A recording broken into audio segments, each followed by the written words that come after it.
Tá? Muito boa noite, estamos aqui mais uma vez para o nosso último Acontecendo Visita do ano de 2018 e hoje nós viemos até a casa de uma mulher não menos guerreira como tantas outras que existem aqui no nosso município.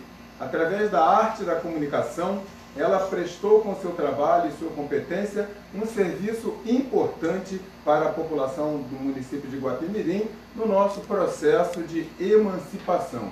Eu estou falando nada mais, nada menos dela, Eliane Simões. Boa noite, Eliane. Boa noite, Eli. Boa noite a todos aí que estão escutando a gente, ouvindo a gente. Eliane, como foi Você é carioca da gema, né? Sabemos disso, pelo seu jeito de falar, pelo seu trejeito, pelo seu jeito de menina da praia, né? Tem um menino da praia, você é a menina da praia. Como é que você veio parar em Guapimirim? É uma história. Eu vim parar aqui porque eu acredito numa cabana e no amor. Aí eu tinha que embarcá-la, ele tinha esse sítio aqui, a família dele já tinha esse sítio aqui. Eu amo a natureza e propôs, vamos pra lá, falei, vamos embora. Eu estava recém-formada na faculdade, né, de comunicação da PUC, e aí a gente partiu pra cá, não me arrependo de nada, amei. Cheguei aqui, não tinha nada. Isso aqui era uma roça maravilhosa, fiquei apaixonada, você não tinha luz, a luz era mínima, não tinha quase nada, não tinha quase ninguém, eu achei aquilo maravilhoso, me apaixonei por aquilo. Eu amo, né, essas coisas assim, bem bucólicas. E aí foi isso, aí eu fiquei aqui, tô aqui até hoje, gente. A sua casinha no campo. Minha casa no campo. Hoje não é mais campo, né? Hoje não, hoje virou urbano, meio baixada fluminense. Como é sair de um grande centro e morar numa cidadezinha do interior?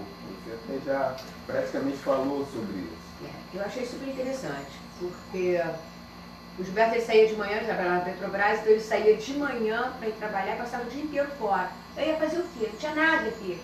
Aí eu comecei a procurar. Aí nessa rua aqui vizinha tinha umas crianças, eu falei, vou pegar essas crianças, levar lá para o sítio e vou começar a dar reforço escolar para elas, dou alimentação, dou reforço escolar, vou para a piscina, ensino elas a nadar. Aí eu comecei a fazer esse contato com a comunidade e foi muito gratificante. E as meninas vinham e ficavam. E aí nesse processo eu fui conhecendo mais pessoas, a gente foi conhecendo o pessoal da comunidade e eu fui colocando as minhas ideias.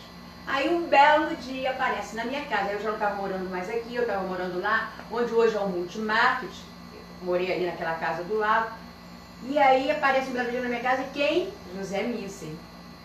E me aparece, eu querendo montar uma associação de moradores, aí Zé me vem com a ideia da emancipação. Eu achei o máximo, comprei a ideia dele na hora, e aí comecei a fazer esse trabalho, eu e junto com o Zé.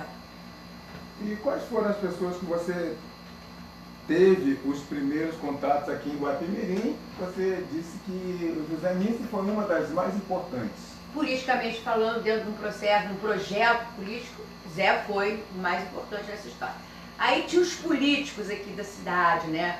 Eu não entendia nada, porque parecia que eu estava assim, lá no Nordeste bravo, no Sertão bravo, aqueles coronéis políticos, tinha os currais eleitorais.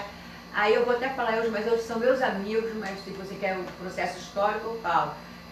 O Maluf, né, o Adib, eles começaram a ficar incomodados com a minha presença, porque eu começava a fazer reuniões na minha casa, as pessoas iam, e eu comecei a falar de política, né? E aí eles começavam assim, a ficar meio incomodados, aí chegavam até a me ameaçar, mas nada demais. Eu falava, gente, eu não posso acreditar, eu estou assim, a 40 minutos do Rio de Janeiro, e eu encontrei aqui um sertão bravo, cheio de coronéis aqui, que se acham donos do local politicamente, eles têm os currais eleitorais dele, né, e não abrem mão disso. A gente foi se engajando, aí o que aconteceu?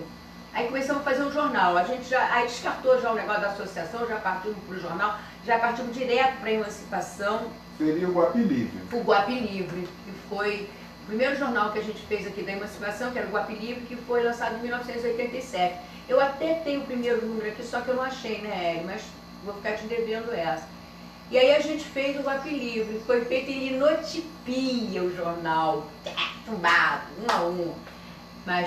E fizemos, e aí foi um sucesso, não tinha nada. Aí resolvi fazer também uma festa junina em prol da emancipação também. Foram 3 dias de festa na praça, foi ótimo, todo mundo gostou.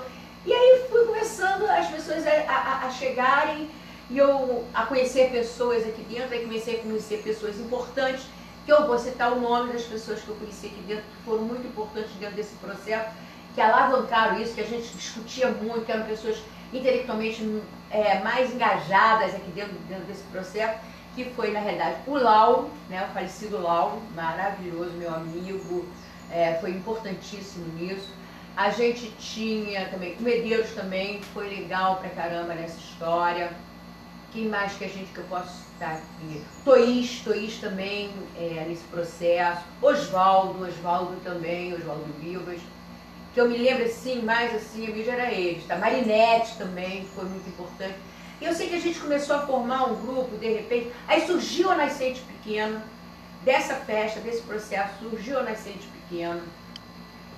E aí a gente foi tomando pé. Quando os políticos perceberam da cidade, que tinha um grupo na cidade, começando a fazer esse movimento, aí eles quiseram pegar para eles, né? Aí veio o Maluf, o Adib, aí veio todo mundo, aí foram lá no Robertão, Teresópolis, que era deputado, a gente precisava de um deputado estadual para poder correr com o processo na Levo, né, de emancipação. Aí começou a chegar mais pessoas, o Rubens, falecido Rubens, também montou um jornal também, uma pessoa também muito importante nesse processo. Quem é que eu me lembro mais? Elô também foi ótima, Elô super engajada, né, ela agitava pra caramba também. Debar também, o falecido Debar também foi ótimo. E eu sei que a gente foi criando um grupo muito legal, muito bom e cheio de sonhos.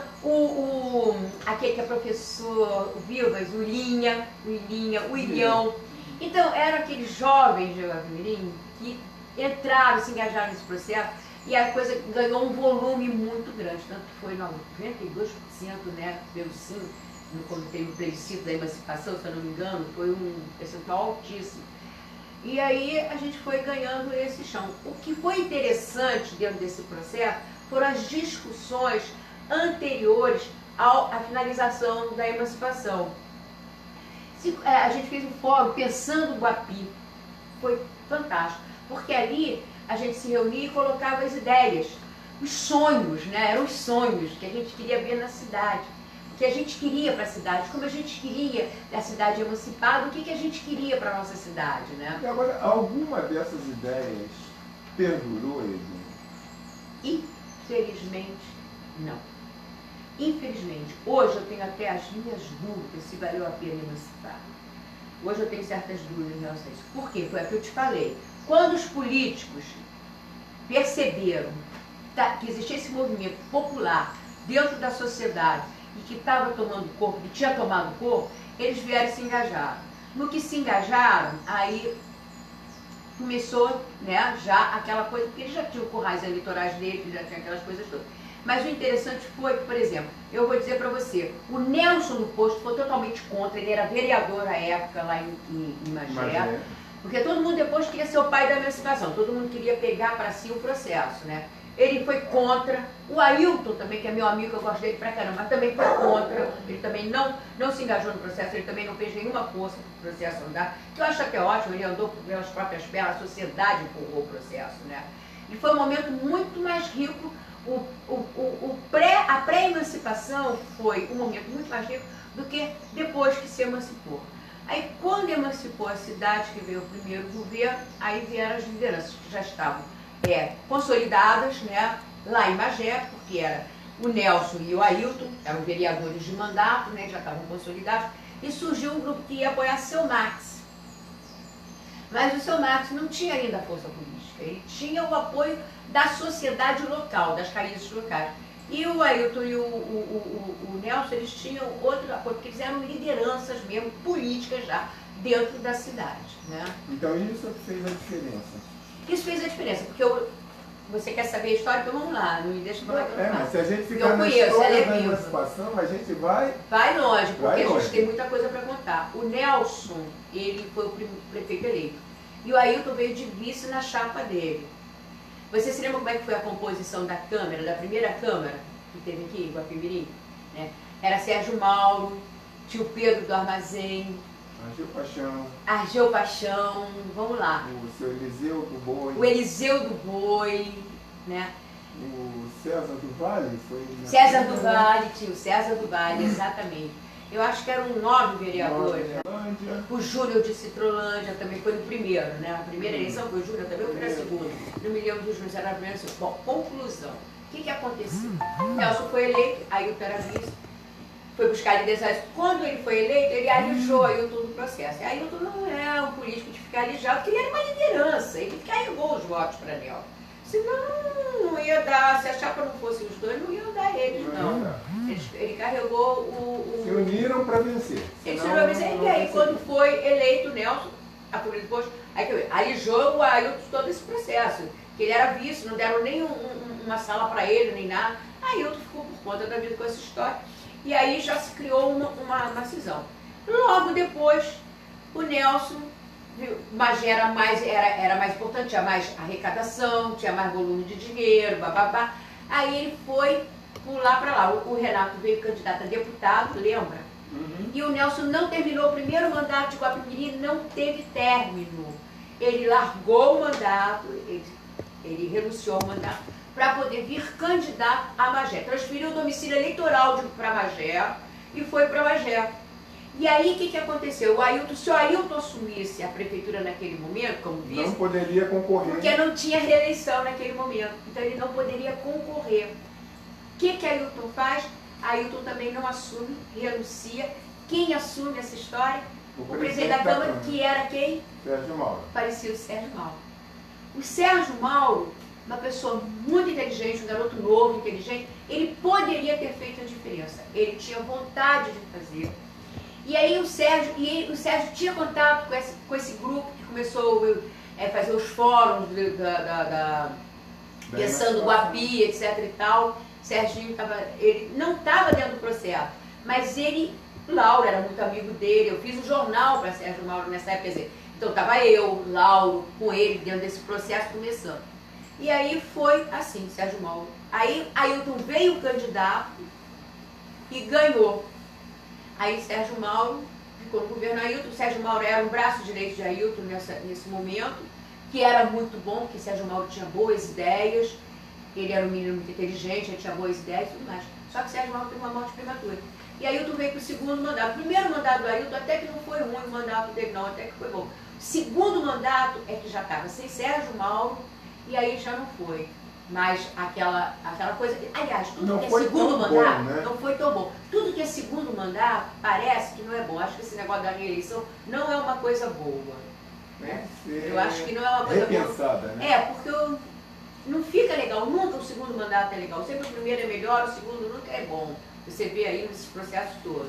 Agora, alguns consideram que Guapimirim, por ter começado com Nelson e Ailton, dois políticos profissionais de carreira, começou da maneira errada. Você também vê assim? Eu não vejo que não é assim, começou da maneira errada, né? Essas pessoas é que erraram. Eles é que erraram. Eles erraram isso tudo. Porque eu acho que ali não teve assim... eles pensaram neles, não pensaram no coletivo. Eles erraram porque eles não souberam, como é que eu vou dizer, eles não souberam fazer com que essa liderança que eles tinham trouxesse para o povo que tinha uma expectativa em relação a essa emancipação, trouxesse coisas positivas para o povo. Né? Então, as pessoas começaram a enriquecer, esses que estavam no processo de poder lá na cúpula, e o povo, ou ele ia ser funcionário da prefeitura ganhando uma merreca, ou ele estava fora. Quer dizer, eles não tiveram uma visão de cidade, não tiveram uma visão de políticas públicas. Eles não tiveram essa visão, eles não estavam preparados para isso. E aconteceu isso que aconteceu. Como eles eram lideranças locais, queridos pelas pessoas aqui dentro, que são até hoje. Eles são até hoje, né? Inconteste isso. Eles são até hoje. Erraram. E aí começou também uma disputa interna no processo para substituir o Ailton. O Ailton tinha um compromisso com o Levi, e ele não assumiu esse compromisso com o Levi. Que aí entrou uma outra corrente ali, que estava com o Beto da Padaria, meu amigo também, que eu gosto pra caramba, mas vou ter que falar, é processo histórico, com o Beto da Padaria. com o Leni Sobreira por trás do Beto da padaria, né? E aí o Ailton resolveu apoiar o Medeiros. Com Com o Beto, que também não seria uma rua Medeiros, acho que não seria uma rua para Guapimirim. Eu conheço Medeiros, também gosto dele. É uma pessoa inteligente também, é uma pessoa que tem entrada lá embaixo, no Rio, ele não é uma pessoa só daqui do local, ele é uma pessoa que ele é preparado, etc e tal. Ele fez parte do Pensando Guapi, ele era muito atuante nesse processo e com as ideias muito boas. E aí não seria ruim, mas como o Ailton ficou, como o Levi ficou magoado nessa história, e o Levi tinha voto à beça. Porque um dos primeiros vereadores, agora mesmo, foi o pai do Levi, seu Valdeci, né? Lá da Serrana, não é isso? Que foi o mais, seu Genesi da Serrana, que foi o mais votado. Foi o candidato a vereador mais votado na época. Com a força das igrejas. E eles têm essa força, eles carregam esses votos, eles ainda carregam esses votos. E foi justamente o voto que faltou para Medeiros se eleger. Aí perdeu-se o processo. Aí veio o retorno da família do Posto, do Nelson, aí o Nelson fica impedido, aí faz o estelionato eleitoral, joga o Júnior no final, no último momento joga o Júnior, aí vem uma confusão, que aí vem, aí não ganha, joga o Júnior, aí ficou aquela coisa, aí o Guapi se perdeu por completo. Aí veio voltar os do Posto, aí depois eles votaram um laranja aí, que era esse Marco Aurélio, aí virou uma bagunça. Eles destruíram o Guapimirim. Eu tenho certeza disso, que a família foi destruída por essa família, a família do Posto. E agora voltando, Eliane, aos seus trabalhos, jornais. Tô parada, eu passei por um processo de viuvez, eu perdi meu marido, fiquei viúva, fiquei 3 anos trancada dentro da minha casa. Aí agora vai para 5 anos, que o Gilberto faleceu, né, dia 18. Eu voltei a viver, eu descobri que eu estava viva. E temos que pensar. E eu, por enquanto, eu não estou a fim de fazer jornal, porque jornal, hoje em dia, jornal impresso é uma coisa que já está, né? Eles estão lutando aí, esses jornais impressos estão lutando para sobreviver. Hoje nós temos outras mídias, como a própria web. Se eu tivesse que fazer alguma coisa, eu faria mais assim, o jornal da web, eu faria um blog, uma coisa. Mas eu não estou pensando nisso no momento, porque essa política aqui está muito ruim. Aí é isso que eu quero falar. E o que acontece? Acontece que as lideranças locais entregaram a cidade de mão beijada para um forasteiro. Uma pessoa que veio de fora, que não tem raízes aqui, que não conhece a cidade, que a gente via que estava na casa, só queria se completar nesse poder. A única coisa que queria. E hoje a gente está vendo esse processo, como é que está sendo feito. Hoje o absurdo dos absurdos. Quer dizer, nem emprego na prefeitura mais o povo aqui tem. E você vê que a cidade hoje foi tomada por... Eu saio na rua, eu não conheço quase ninguém. Antigamente a gente não saía na rua sem dar um alô, um olá, um aceno de mão, porque todo mundo queria falar com você. Você conhecia todo mundo te conhecia. Hoje você vai no mercado, você vai em qualquer lugar, você vai... Guapimirim hoje, para mim, tá um cara de Baixada Fluminense piorada.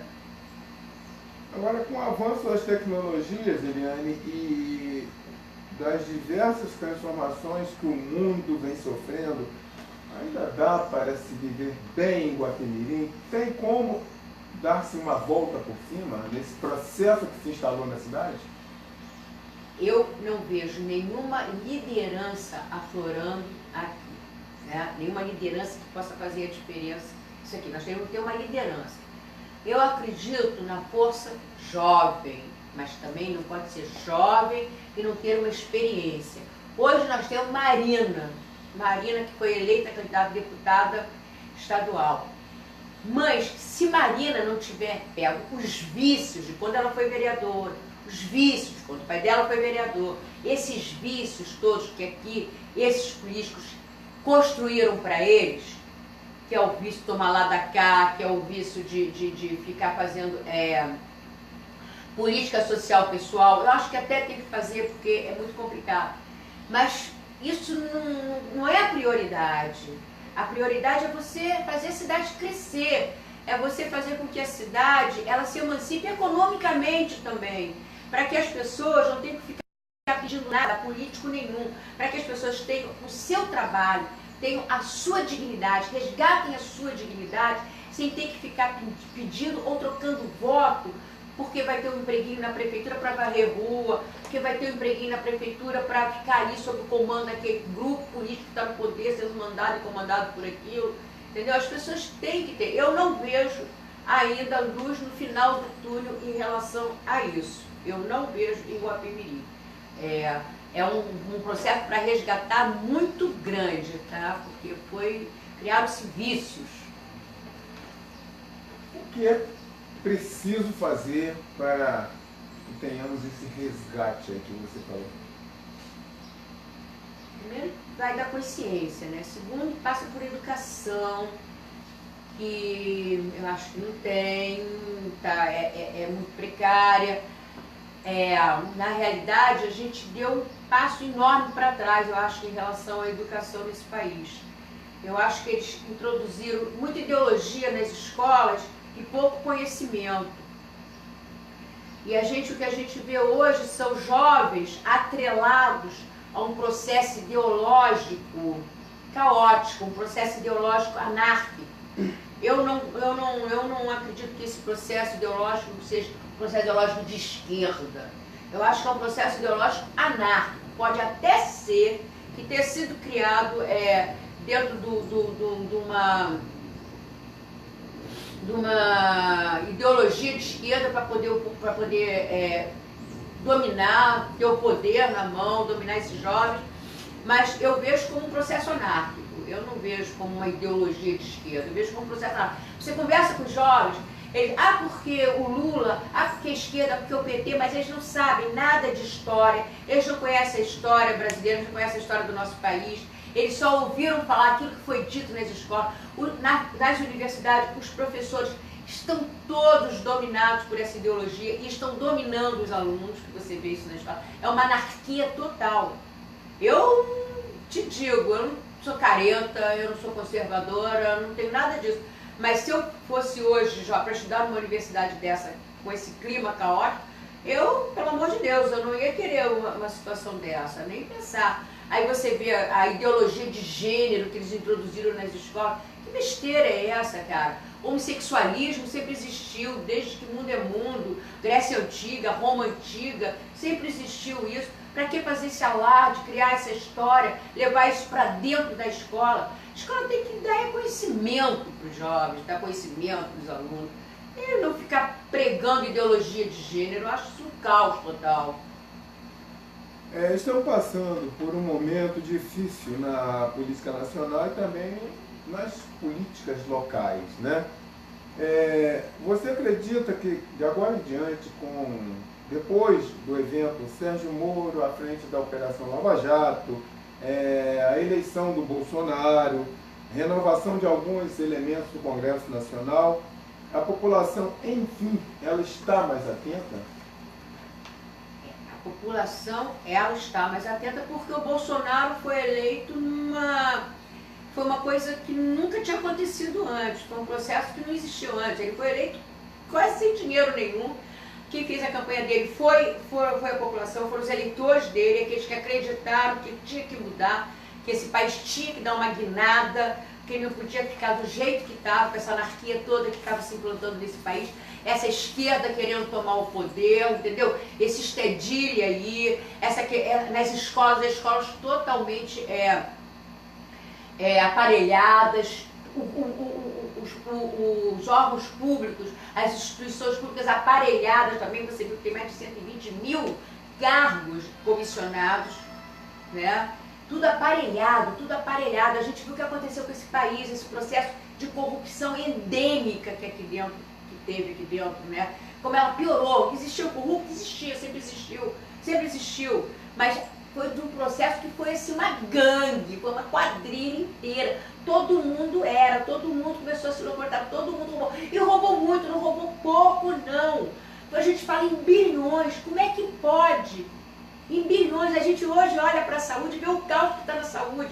A gente olha e vê o caos que está na educação. As pessoas estão morrendo, os hospitais não tem mais nada. Para onde foi esse dinheiro? Eu pago meu imposto, eu pago uma grana de imposto por ano. Aí eu pergunto, pô, eu pago uma raiva do caramba, porque eu sei que vai para o bolso desses corruptos. Porque se fosse para a saúde, se fosse para a educação, eu acho que eu estava fazendo a minha parte. Se eu tenho mais, eu tenho que botar meu dinheiro lá para poder dividir com a sociedade daqueles que não têm. Isso sim eu acho legal. Agora, eu saber que meu dinheiro está lá e que eu vejo a saúde totalmente esfacelada, a educação tomando um rumo, sabe? Que eu não sei onde é que vai parar, porque a educação é tudo, é a base da sociedade. A família é a base da sociedade, a educação também é a base da sociedade. Aonde vai parar isso? Se eles estão ensinando ideologia de gênero na cidade, nas escolas, tudo deturpado, tudo muito deturpado, porque isso tudo é muito deturpado.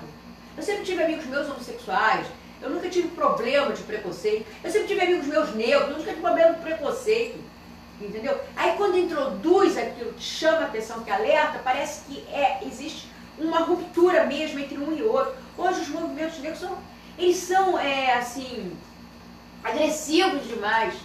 Eu tinha uma amiga minha, eu viajei com ela para o Fórum Social Mundial em Porto Alegre, com ela, negra, linda, uma negra linda, inteligente pra caramba, né?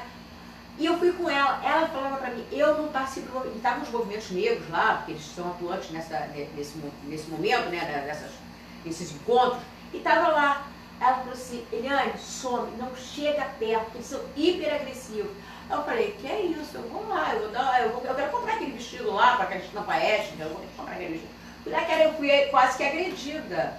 Porra, a mulher veio e falou, sua branca azeda. Eu falei, porra, isso não é preconceito? Me chamam de branca azeda? Eu vou processar. Cadê a lei, a portaria? Não é preconceito, né? Eu falei, o quê? Vou fazer o quê? E ela me falava isso. E é verdade, a gente está num processo muito complicado, muito complicado. Acho que o mundo está nesse processo também. A gente vê agora a França também, né? Como é que está lá as coisas. Porque eu acho que os jovens, eles sabem que eles não querem. E eu concordo com eles. Eu também não quero esse processo civilizatório que está aí. Eu também acho que deu tudo errado, não deu certo. Ele não Mas tem ninguém sabe o que a gente quer. Precisa surgir uma liderança com um discurso que vá de encontro com aquelas anseios, com aquela ansiedade, com aquele desejo dessa juventude, para poder resgatar isso. Senão, não vai. Então isso vale para o macro espaço, vale para o micro espaço, vale para a nação, vale para o mundo, vale para onde a gente vive, no local onde a gente vive. Eu acho que vale isso, está faltando liderança. Você acredita que 2020 possa ser um divisor de águas na política local? Eu não acredito. Eu não acredito. O processo histórico é lento. Eu não acredito. Não é assim, da noite para o dia, que vai acontecer. Eu não acho que as pessoas se prepararam. Eu acho que as pessoas continuam com os mesmos vícios. Eu acho que os eleitores daquele local também continuam com o mesmo vício.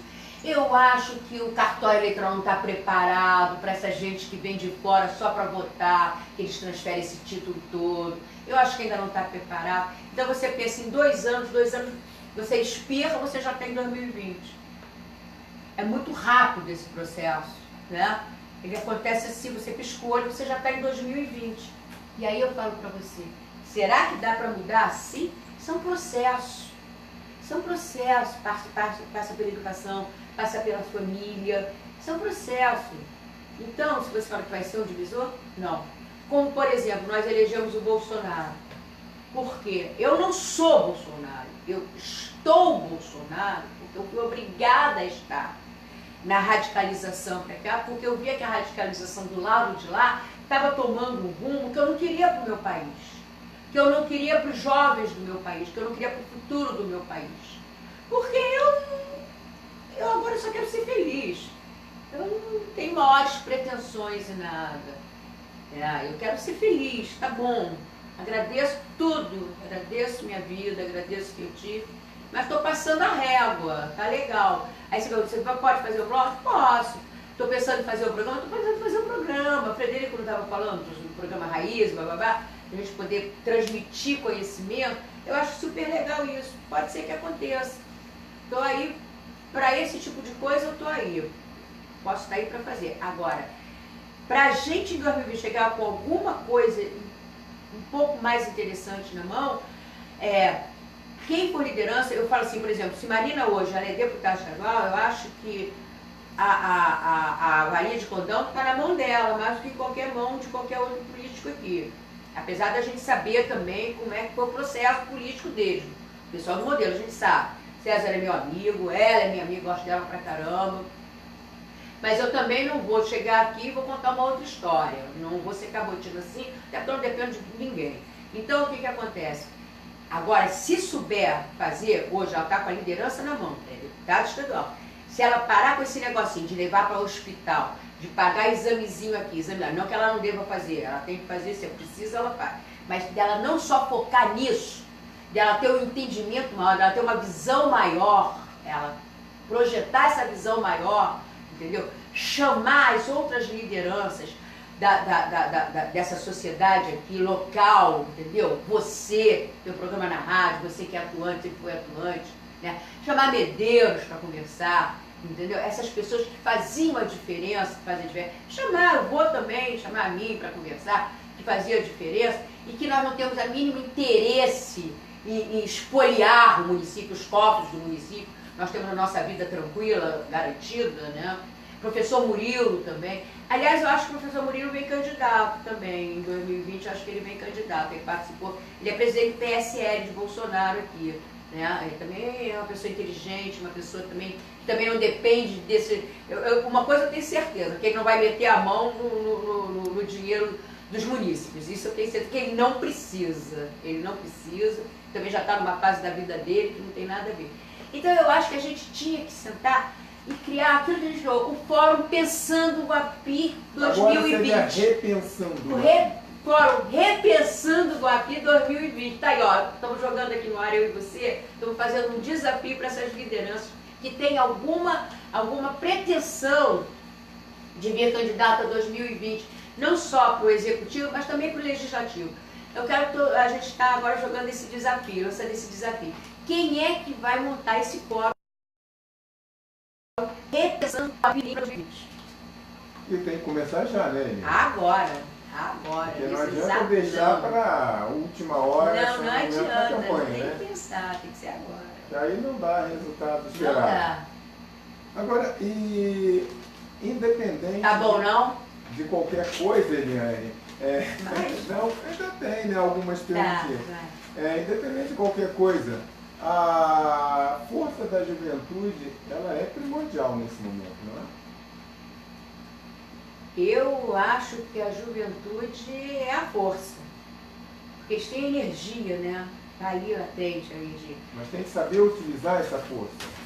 Tem que saber utilizar essa força. Porque a juventude, eles tinham liderança, mas eles tinham formação.